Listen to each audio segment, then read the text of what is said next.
Alright, let's talk about Ethiopia, a country that's often in the headlines for all the wrong reasons, but rarely for its economic story. Today, I want to break down the economic reality of Ethiopia, where it's been, where it's going, and what the numbers actually tell us. First off, Ethiopia is the second most populous country in Africa, with over 120 million people. That's a huge workforce. For over a decade, Ethiopia was one of the fastest growing economies in the world. We're talking about GDP growth rates of 8 to 10% a year. But let's zoom out. What actually fueled that growth?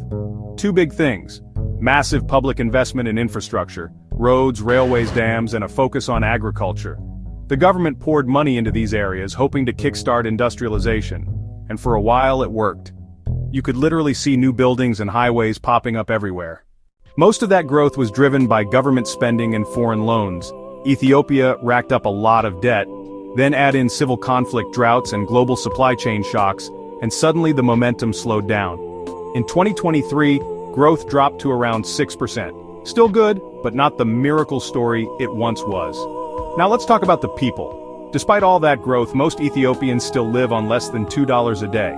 The country's Human Development Index is low. Unemployment, especially among young people, is a huge challenge.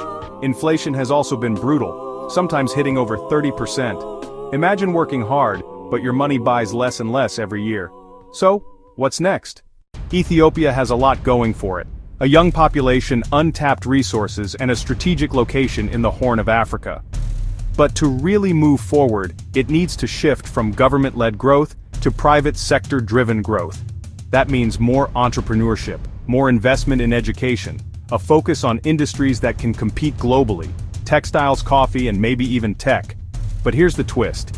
Ethiopia's future isn't just about numbers. It's about stability, good governance, and making sure that growth actually benefits ordinary people.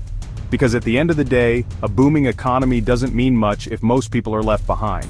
So next time you hear about Ethiopia, remember, it's a country with big challenges but also huge potential. The story isn't finished yet. Thanks for watching.